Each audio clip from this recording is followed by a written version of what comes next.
I'm Christy Klaus. And I'm Jason Dunn, and we're with the Wake County Environmental Services lead program. Our purpose is to prevent child lead poisoning in children that are 6 and under. Lead dust can be toxic in small amounts. For example, a sugar packet filled with lead dust and spread over an entire football field is considered a lead hazard. We perform site investigations to determine the source of lead in children. These investigations are done in schools, daycares, and private residences. We focus on child-occupied buildings that predate the year of 1978, since these buildings may contain lead-based paint. Children that are 6 and under are primarily exposed to lead dust through hand-to-mouth activity. This lead dust gets into their bloodstream and can cause an elevated blood lead level or confirmed lead poisoning. Children can also be exposed to lead from soil and water contamination. Lead can be found in plumbing lines that have brass or lead solder.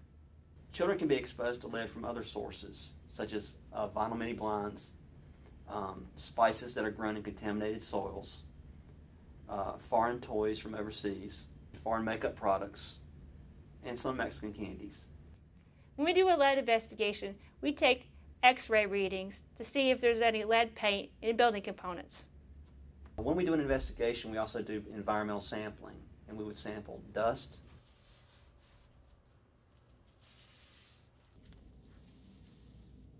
soil, and water.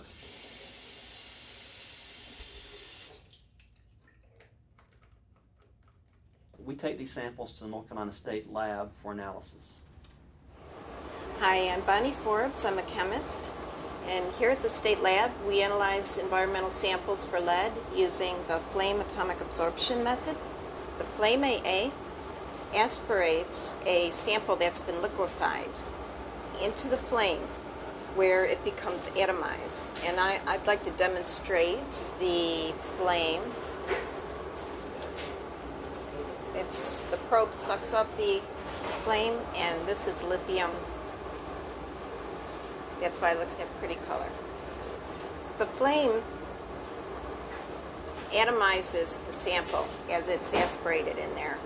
And there's a lead lamp like this that shines through the cloud of atoms. And the lead atoms ionize as it absorbs the light energy from the lamp. Then there's a detector over here that measures the amount of light that's absorbed and compares it to that of known standards to obtain a concentration value for the sample. This is a sampling of the kinds of non-routine samples that are sent in to us to analyze. Typically we get soils and paints and wipes, like these are dust wipes.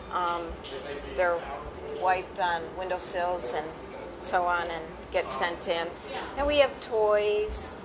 As you can see, our sample needs to be in liquid form. So how do we get this to look like this? Through a rigorous acid digestion process.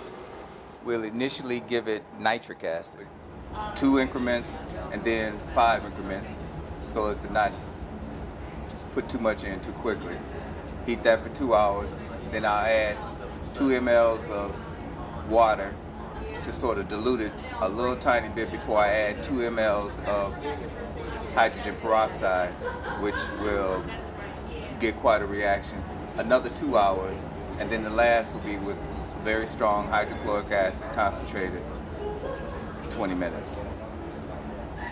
When I'm done analyzing the samples, I review the data that's printed out, and I enter it in the computer where it can generate a report that is sent out to the submitters. Private physicians' offices in Wake County Health Department refer children to us whenever they've checked their lead in their blood. Hi, my name is Marilyn Perez Bismarck. I'm a childhood nurse at the Wake County Human Services. Lead poisoning is caused by inhalation or ingestion of a substance, in this case metal, called lead, that is found in our environment. Lead is very harmful to children. At lower levels, the effects may not be obvious, but low levels of lead may harm the nervous system, including the brain, interfere with growth, lower IQ scores, and make learning difficult. At very high levels, lead may cause coma, convulsions, and death. Remember, symptoms may not be easy to see. Regular lead screening and routine physical exams are recommended. To help prevent ingestion of lead by their children, parents should wash their children's hands, fingernails, and face often. They should wash the toys daily. Clean surfaces that child comes in contact with. Change the rinse water often. Make sure children play in safe grassy areas. Be aware for chipping and flaking of paint in the home, and do not try to remove this yourself. You should let your landlord know that the paint is chipping or flaking in the home, or notify the Environmental Health Services.